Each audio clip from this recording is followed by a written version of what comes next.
What's up, guys? Tugi here, back again. This is another episode, although, you know what? The last time I said that, I said, no, this isn't just another episode, this is important. And as it turned out, the last episode of my Hartford Whalers franchise mode series here on NHL 18 was pretty damn important, as we had a fairly successful draft. And now it is time to get this team set up for Season 2. So let's begin, shall we? We have the re-sign phase to go through. We have free agency to go through. I don't know how good this team is going to be for our second season. We might still be looking to sell a little bit, although a lot of our best trade pieces have certainly gone at this point. We definitely, though, have a lot of potential and a lot of promise. And we also have these guys we signed to AHL deals. That's gots to go. They gots to go. But we held on to Jonas Korpisalo as well. We got at least one trade offer for him, if I'm not mistaken. Brandon Davidson. Do I want to let you go for free? Is the question. We did get you as a waiver pickup. He is a decent third pairing guy. You know what? I'll wait to decide on that. Ryan Pulock, though, needs to be signed. He'll be at the NHL level next year. You know what? I'll let go of Davidson for now. Brett Kulak needs to be signed. Still looking for a two-way deal. Gustav Olofsson. We'll give him another chance. I'm going to give him a one-year deal, even though he wants two. And we'll see what he thinks. Adam Pelech needs a new deal. And Trevor Carrick will keep as well. Theo Peckham and Chris Rumble. I'm going to let go of them for now. Let's be honest. The AI won't sign either of them. But if I need depth players for the AHL, those are two guys that I am absolutely looking at bringing back to the team. Manavian needs to be let go. All right, off to right wings already. Dadonov will be brought back. We paid him $11 million last year, right? I don't know if I'm going to do that again. To be honest, I might have to do that again. I might have to. I mean, that is what we're going to have to do. We are going to have to bring in players that we just signed to these ridiculous deals because, again, being able to abuse it and finding someone like a Chris Rumble who wants a two-way deal, I can't just give him a one-way, 1 year, $11 million deal anymore. So what I have to do is bring in a veteran like Dadonov, sign him into a one-year deal, and just hand him a shitload of money. With the expectation that he'll be here all year. We obviously won't be able to trade him. But we need some players to take up cap space, and Dadonov's going to be one of those guys for us. I mean, obviously, a legend within the NHL community, and I have no problem having him be a featured member of this team. We're going to try to give him $12 million this time for one season's worth of work. Connor Brown, again, we'll keep his contract relatively cheap. We'll go down to 1.3. Daniel Sprong needs his first deal, and he's looking for a one-way deal right out of the gate. I mean, we'll give it to him. Eric Fair, we'll let go of Eric Fair for nothing. We picked him up from Toronto. We'll let him go for nothing. Left wings, Gounce, 24 years old, almost to that make-or-break point. We'll give him what he wants. That's fine. And again, the reason why I was knocking down the price a little bit on some of these other players is just because if we want to trade them, the lower the price, the better. But we also, of course, need to take up some cap space on our team.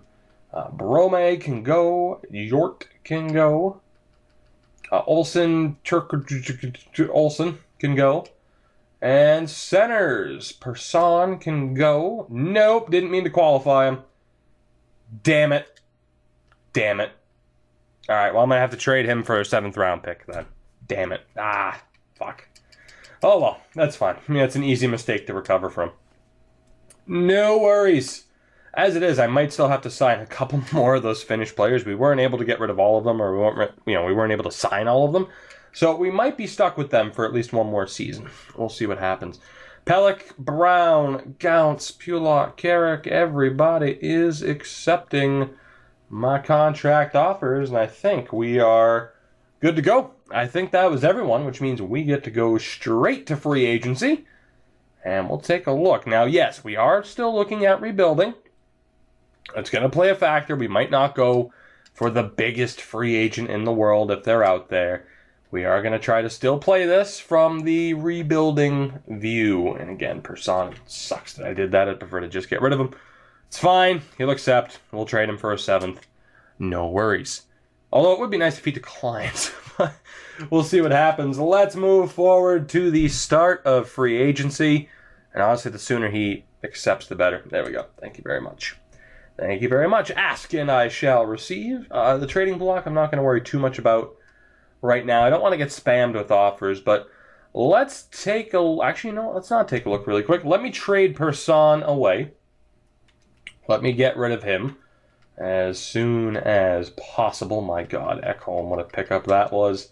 Person to, say, Anaheim for a 7th round pick in 2024. What do you say? There we go. All right, so we won't see the benefit of that trade for a very, very long time. If ever, I'll probably trade away that pick in the future, but he is out of here. All right, who is on the list? Justin Williams, Mikko Koivu, Perron, Josh Bailey, Jack Johnson, Stastny, Strome, and Forbort are RFAs. You got Josh Manson there as well, who might not be too bad of a pickup. Edmondson, TVR. So nobody tremendous. Goalie-wise, not that we really need anybody here, and we're not going to get anybody here, although is there a decent prospect? Sandstrom, just he's too underrated by EA. 58 overall at 21 years old. He's just never going to develop, at least in my opinion.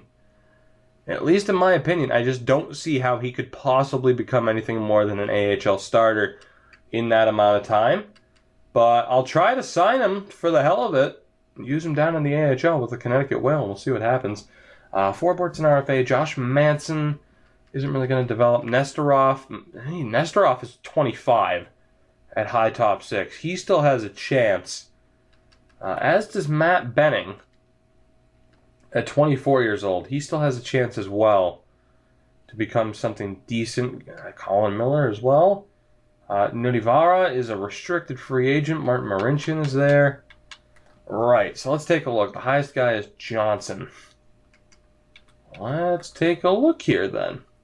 So I could go for Josh Manson, who I don't expect to get much better, but he is a top 4 defenseman. He is a top 4 defenseman. Let me go take a look one more time. Obviously, we have quite a few defensive prospects as it is, but I want to see who's going to be NHL ready. Like, who is truly going to be NHL ready. Pulock should be, but after him, I'm not sure who we really have. So let's take a look at defensemen. We got Brodin, Carlson, Pulock, and then Kulak and Polka are depth defensemen. So I would like to play them at the NHL level, just to have them develop, hopefully. So we do have 5 defensemen. So I really only need one more NHL-ready guy, and then down in the AHL we have Olofsson, Pelech, Carrick, Liljegren, Johansson, and then Valimaki, with McIntyre and Crosby as our depth players, because I can't sign Bodine yet. There's really no point. So I think I'm only going to have to sign one defenseman who's NHL ready, and I really don't need any other depth players. I really don't. That would just take a spot away from somebody else. And considering there really isn't anybody who's definitely worth going after, I'd say. I mean, we can just go for whoever here. So I could go for the best defenseman. Maybe even a Josh Manson as opposed to Jack Johnson. Like I said, there's a chance Nestorov could improve. He is listed as a top 6 defenseman. So he's the guy. Because he's 25, there's still a chance he could get better. Perhaps. So let's go with Nikita Nestorov. Of course, in real life, he booked it to the KHL. I'll give him $2 million over 2 years. And we'll see what he can do. Right wings. Armia. Joel Armia, 25 years old, not restricted. Nicholas Patan is there. He is a restricted free agent. All right. I'm going to definitely send an offer out to Armia. 1 year, say 2.3. I mean, we have the extra cap space to be able to send these guys offers. Nicholas Patan, what would I have to give up? Say I give him a one-way deal. When do I have to start giving up picks is the question, because obviously Winnipeg is going to have trouble matching. So how much money can I give Nicholas Patan? before I have to start giving away picks, because I'm willing to give him as much as possible over 1 year, because that'll be beneficial for us cap-wise. So let's see. Still no picks required. Again, we have a lot of cap space to make up. Still no picks. How far do I have to go? 2.8? Still no picks required. Oh my god. I'm going to be able to cheese this, but again, I mean, this is the benefit to rebuilding. All right, so this might be glitched, or because he only wants a two-way deal. So let me check Winnipeg's cap situation, right? Because yes, I do need to sign some players. I'd keep Patan for the whole year, and he'd just be much like Dadonov. He'd be there to take up a ton of cap space.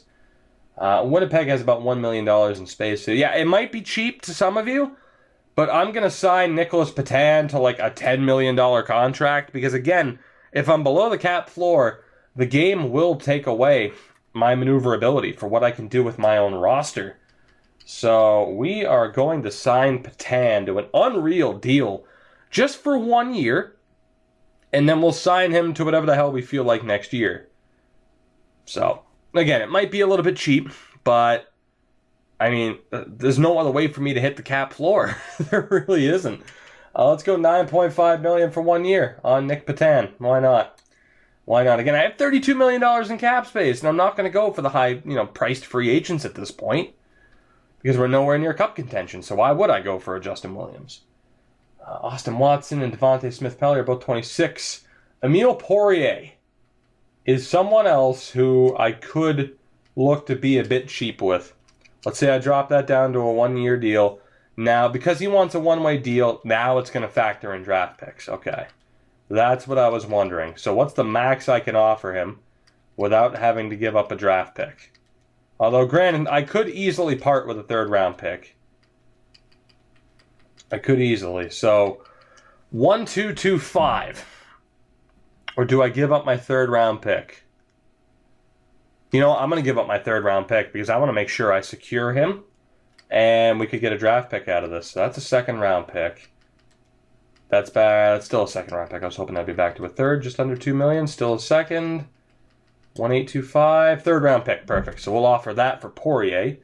Henrik Samuelsson as well. 24 years old. I talked about signing him before. Let's offer him the max two-way deal of 9-2-5. It's looking good. We've sent out 6 offers so far. You got Riley Barber, Justin Bailey, and Ty Rattie. Now, they could be used to really see how well low potential guys do. You also got Logan Shaw at 25 years old. Kosmachuk is there. Right, so I could use some of these other players as well. And let's see, is there anybody, medium bottom 6, I'm not going to care too much about. So, let's take a look at the low top 9 guys again. How much do I want to risk that Riley Barber or Justin Bailey becomes anything? Ty Rattie is a bit too low in overall. Bailey already shows up as a fourth-line guy. Barber shows up as a depth player. So you know what? Yeah, I'll give a chance. I'll go 1 year with Riley Barber and Justin Bailey. He's going to want a one-way deal, which is fine. I'll go 1 year at 1.3. And we'll see if those two guys develop at all at low potential. That'll be a really good indicator to see how well they progress. And then high potential, Kosmachuk's a 74. Pitlick isn't going to get better. Shaw could get better. I think Kosmachuk, though, is pretty much the only guy worth giving a chance to. 24 years old, 1 point lower than Shaw. Like, it's Logan Shaw or Kosmachuk. I'll come back to them. I want to see who else is available.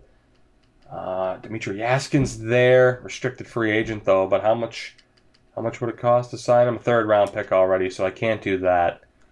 Wilson Nick Kurdiles is available. Hello, old friend from the QC series. How does 1-2-5 sound to you for this season? You got De La Rose and Tyler Bertuzzi. Sorry. Who hasn't made that mistake before? Tyler Bertuzzi is there. And again, the Fabian Haberstich.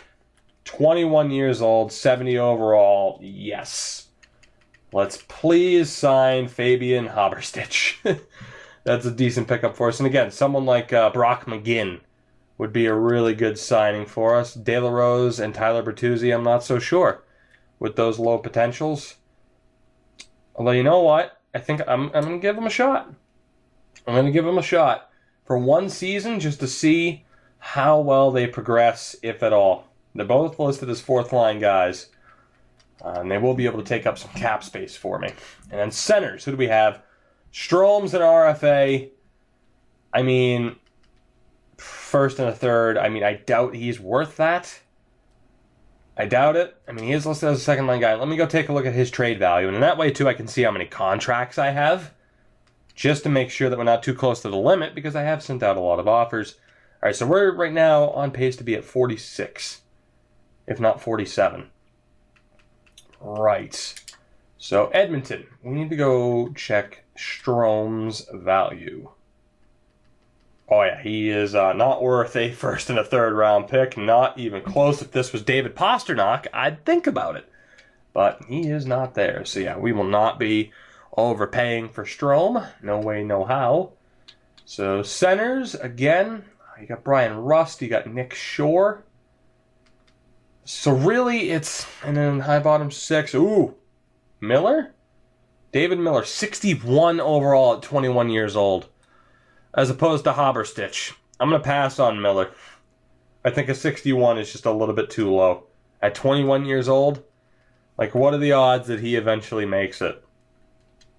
What are the odds? So, I could go for sure. For sure. I could go for sure. Let's see, who else was available there? So, let's see, we got an offer for Armia, Patan, Crediles, Poirier, Samuelson, Barber, De La Rose, Bailey, Bertuzzi. I mean, I might as well send out an offer for Nick Shore. Again, he's someone else who it's like, okay, how well is he going to progress? Let's find out. I'll offer him 1 year at 1.8. And there's no guarantee that all these players will sign with me either. And then high bottom 6. Again, Miller's there, 21 years old. Same as Hopperstitch, but 9 overall points lower. And then you got somebody like a Scott Kosmachuk, who's 24. Like someone like Salomaki and Shaw, you know, is it worth giving them a chance? Will they progress any better than what they already are? I think Hopperstitch at high bottom 6 is really the only one who's like a guarantee to be decent. So I'll check back with the high bottom 6 players once we hear from those that we've already sent a contract offer to. But regardless, this is going to look like a decent free agency period for us, as we are going to be able to sign some decent players here. Sandstrom accepted. Kind of regretting that now, but he has accepted. Let's take a look. We should be getting answers back now. Armia is here. Patan accepted, but he's an RFA. Nick Shore, Nestorov, Samuelson, Bertuzzi, Barber, De La Rose, Bailey, Crediles. Poirier is an RFA. Haberstich, that's the one name I really wanted. So we're looking good. Well, I mean, we're picking up some fringe players who aren't exactly a guarantee at this point. I do need to wait to hear back from the other RFAs to see how many contract spots we have. Let's see. All right, so we got Emile Poirier for a third-round pick. I'm okay with that. So Emile Poirier is here. We'll advance another day. Oh, they matched. Oh, see, it glitched out. For Nicholas Patan, it glitched out because he had a two-way deal. Because he wants a two-way deal, I'm not allowed to change it to a 1 year and max it out. The same thing happens. So we missed out on Nick Patan, which is fine. I mean, basically I sent the max offer for him anyway as a two-way, and Winnipeg was able to match it. So we were never getting Nicholas Patan. But interesting how that happens. Very interesting. Even as an RFA, that still happens. So let's take a look. Let's take a look at what we're dealing with here. We still have $27 million in cap space. How many contracts? 48. 48. So I want to look at goalies primarily. So we have what? Our 2 starters. And we have, okay, so we do have 5 goalies under contract. Right. I mean, we're probably going to have to move some players out for picks as well. At least you would expect. So I'm thinking what we have to do is bring in one more veteran on a big-time deal.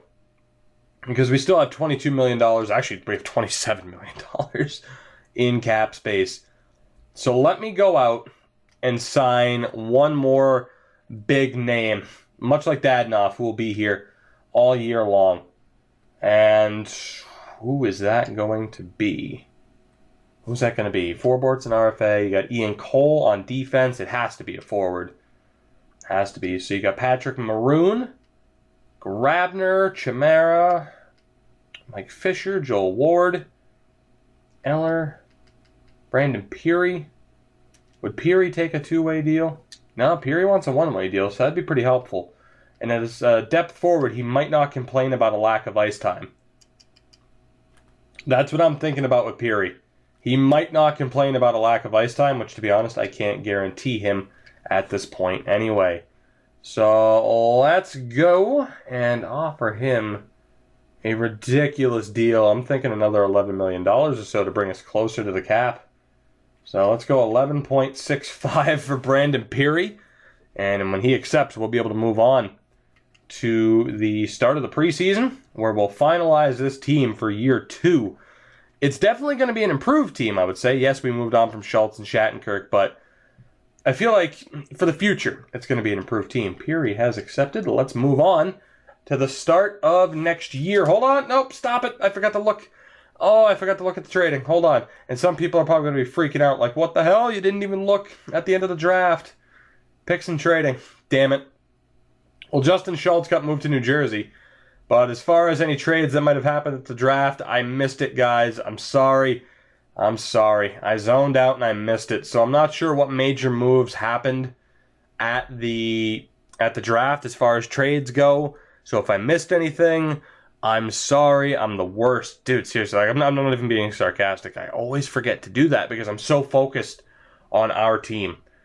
But, I mean, as you get a look at some of the signings here, I will scroll through this entire thing. I'm not going to stop on any names, but just so that you guys know where certain players signed. Of course, you can stop and pause the list whenever you feel like it.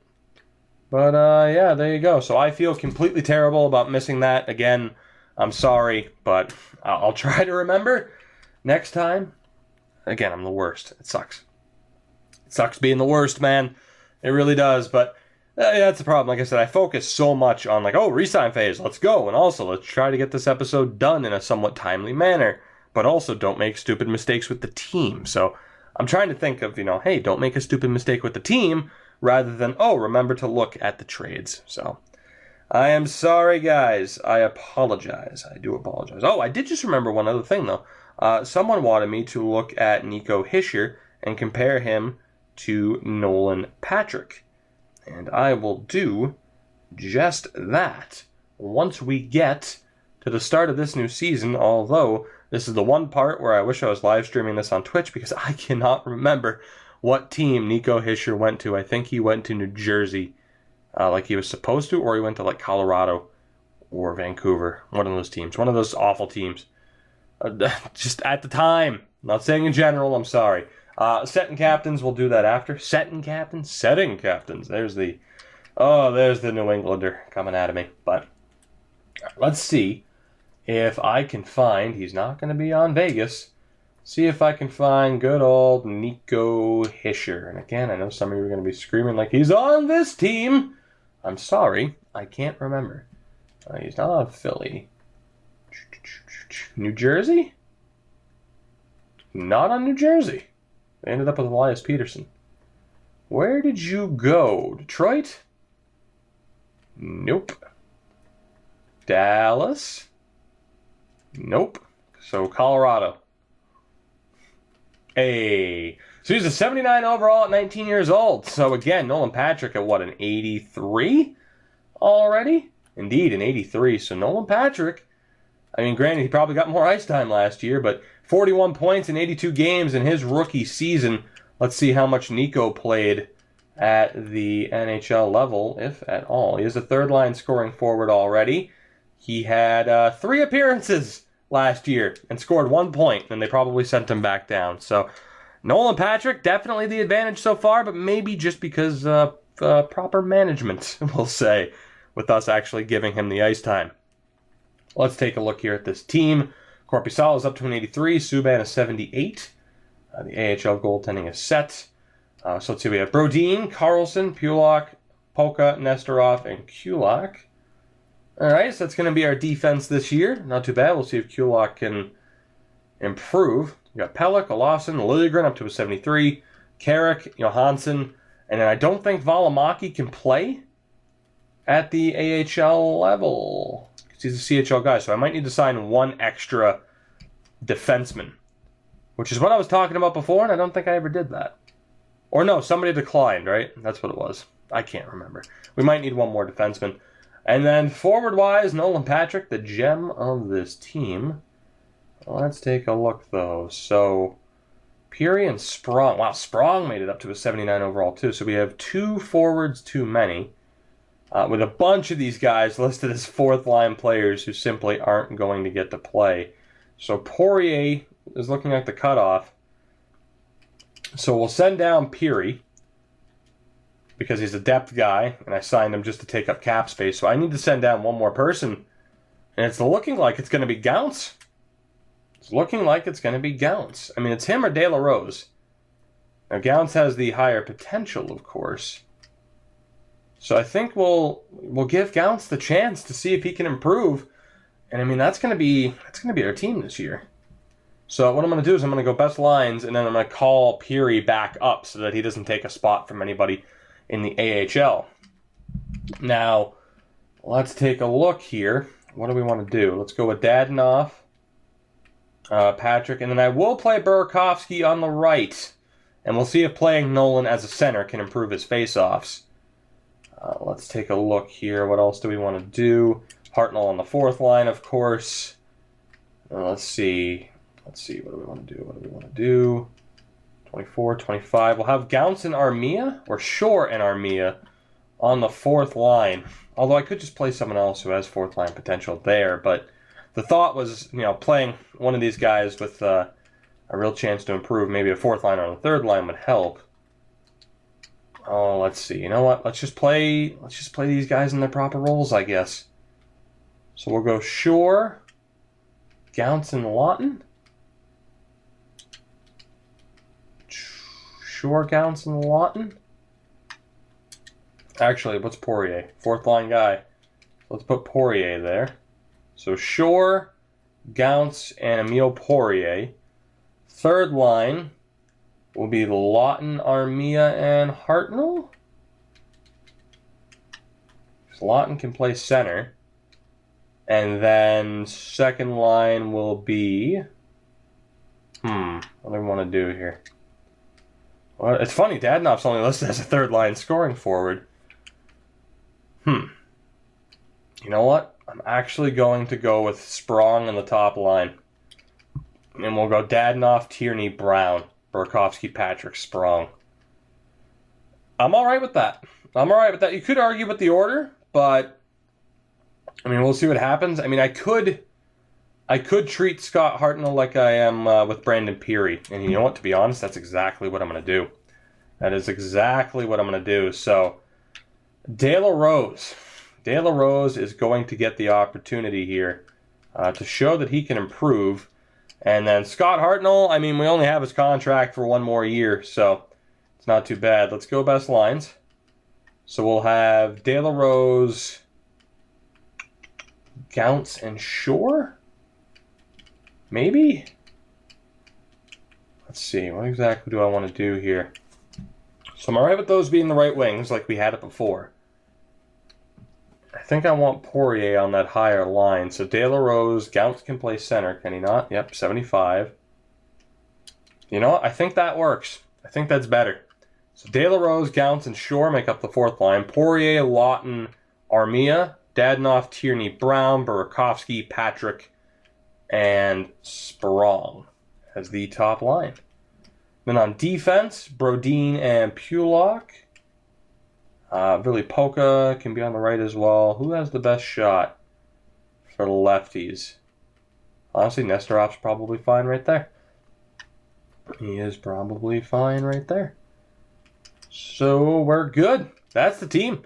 Brodin, Pulak, Carlson, Nestorov, Kulak, and Polka, with the goaltender, of course, being Eunice Korpisalo.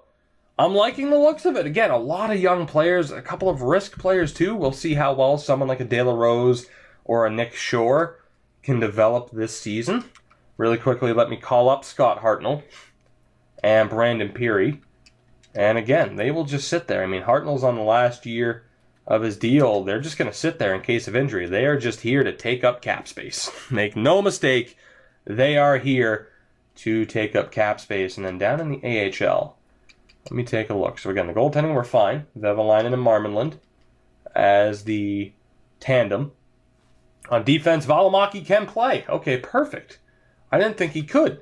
So we're good. We got Crosby and McIntyre as the depth guys in case of injury. So for here, again, let's try to keep it in lines of player role. And the way it's set up right now is perfect. With the exception of course, you know me. I like to have righties on the right regardless. Does Olofsson have PK time?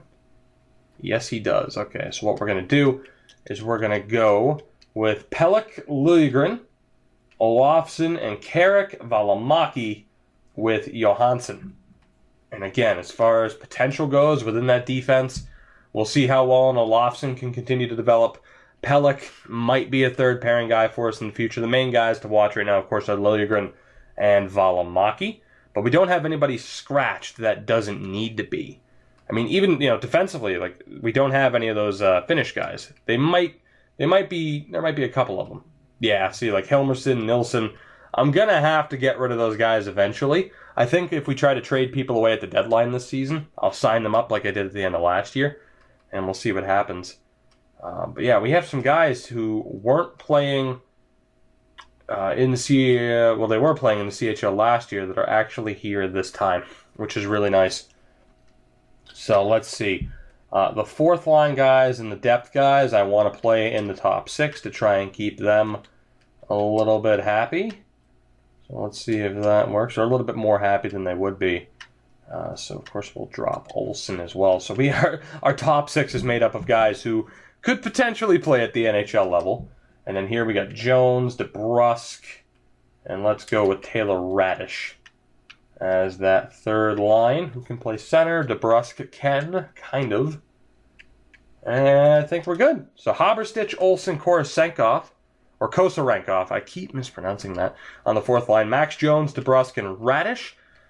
And let's see, the top six. What do we want to do here for the top six? You know what? I mean, it's kind of looking all right. Sniper, with a bunch of two-ways. Yeah, you know what? I'm good with that. So Tyler Bertuzzi, Taylor Lear, Riley Barber, Kurdiles, Samuelson, and Bailey. That's looking good. And that was the point. I mean, especially compared to what we were dealing with in year one, that is improved. It was going to be improved regardless, but now, of course, with the prospects we got in the draft in the last episode, it's looking good just moving forward. That prospect factory, you can kind of see the beginning stages of it now. So like I said, I am really enjoying the current state of our team, although the one thing I didn't check with the AHL is who do we have scratched right now? Who do we have scratched right now? Not just with, other players. So Dirksen, Kai Gorodov, which, who really cares? Davidson, Gleason, and then Nilsson and Helmerson aren't our players. Right. So Dirksen not playing is a bit of an issue.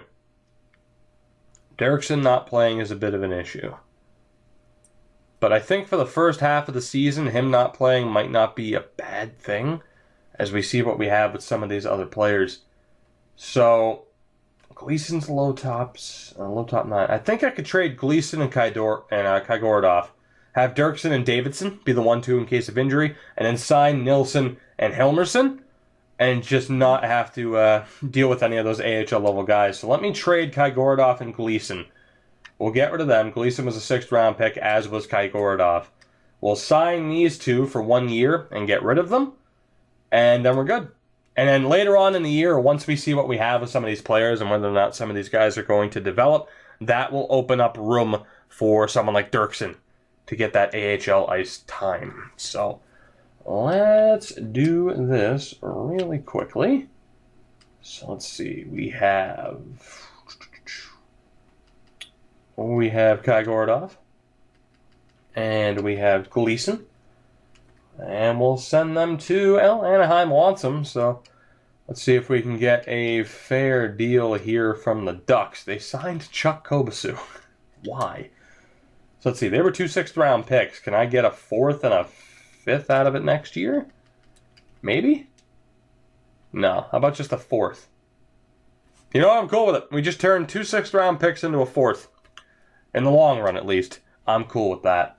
So again, the 2 players that I needed to sign, I should have already written down their names, but I didn't. It was... Oh, hit the button twice. That's good. It was Nilsson and Hilmerson. Right, Nilsson and Hilmerson need to be signed. And then we'll trade them midway through the season just to get rid of them.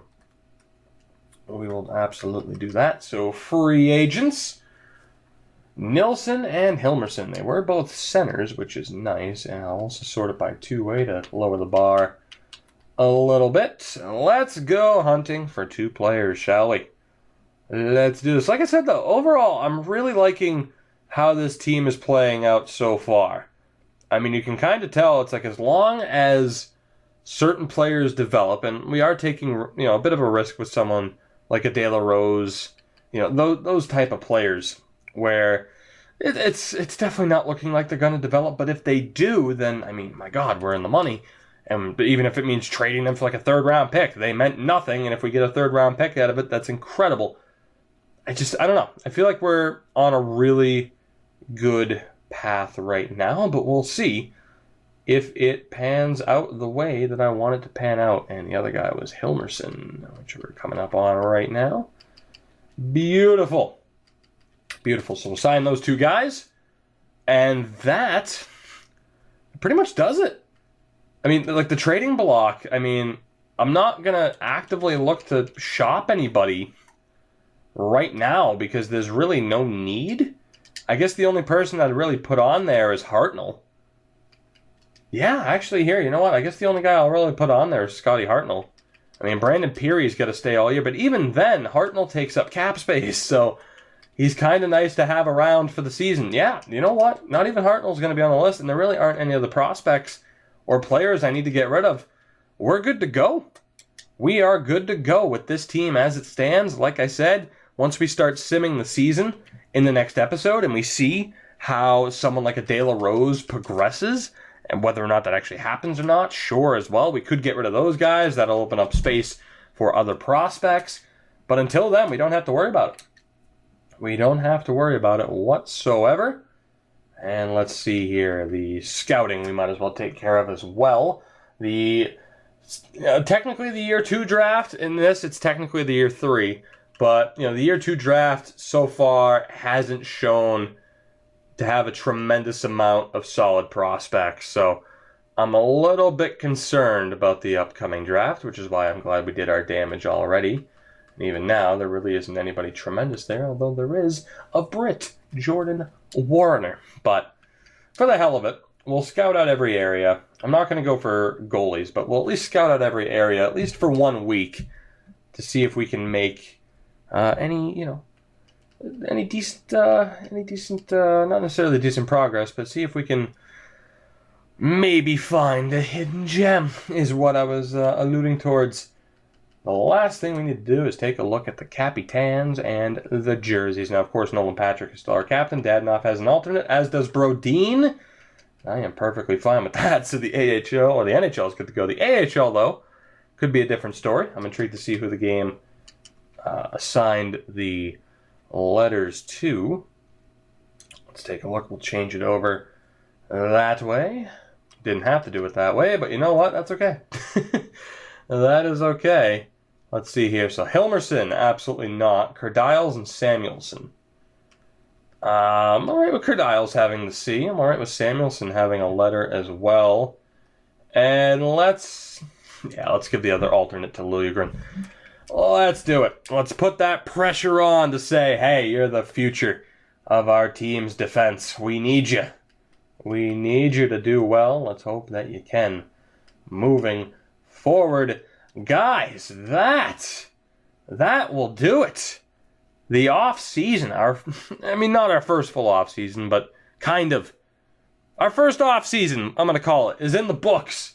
We went through the draft. We set up this team very well in the future. We will see how some of these players can progress, if at all, throughout the season. But I am really liking how this team is set up so far. Emile Poirier, I gave up a third-round pick for you. You better do well.